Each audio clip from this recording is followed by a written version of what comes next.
ఈ ప్రపంచం క్రొత్తగా ప్రారంభమైనప్పుడు దేవుడు ఒక అందమైన తోటను సృష్టించాడు. ఆ తోట పేరు ఏదెను తోట. ఆ తోటలో రంగురంగుల పూలు, రుచికరమైన ఫలాలు, ముద్దు ముద్దుగా పాడే పక్షులు ఉండేవి.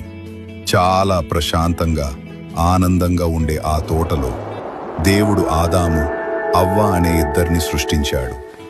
వాళ్ళు తోటలో జంతువులతో మాట్లాడుతూ, చెట్ల నీడలో విశ్రాంతి తీసుకుంటూ, తీయని ఫలాలు తింటూ సంతోషంగా జీవించేవారు.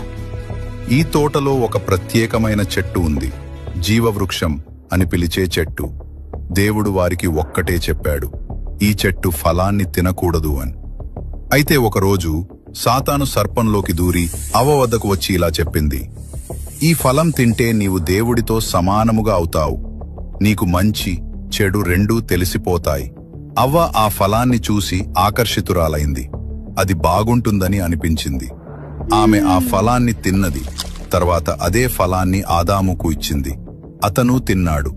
ఫలం తిన్న వెంటనే వాళ్లకు భయం వేసింది. వాళ్ళు తప్పు చేశారని తెలుసుకున్నాడు. వాళ్లకు సిగ్గు కలిగింది. ఇప్పటి వరకు ఎప్పుడూ వారికి అలా అనిపించలేదు. దేవుడు వారిని పిలిచినప్పుడు సిగ్గుతో పొదల చాటున దాక్కున్నారు. ఆయన చెప్పిన మాటను విననందుకు దేవుడు చాలా బాధపడ్డాడు. దేవుడు వారిని కారణం అడిగినప్పుడు వారు ఒకరి మీద ఇంకొకరు నిందలు వేసుకుంటూ వచ్చారు. అప్పుడు దేవుడు ఆదామును బట్టి ప్రతి పురుషుడు కష్టపడితే కాని ఫలం రాదు అని, అవ్వను బట్టి ప్రతి స్త్రీ ప్రసవ వేదనను అనుభవిస్తుంది అని, సర్పము పొట్టతో ప్రాకుచు మట్టి తినునట్లు మరియు స్త్రీ సంతానము సర్ప సంతానము వైరము కలిగి జీవిస్తారు అని శపిస్తాడు.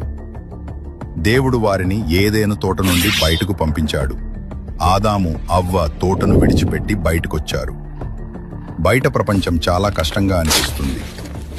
వాళ్ళు తినడానికి తిండి పండించుకోవాలి, ఇల్లు కట్టుకోవాలి, వాన ఎండ తట్టుకోవాలి, ఇవన్నీ నేర్చుకుంటూ జీవించాలి.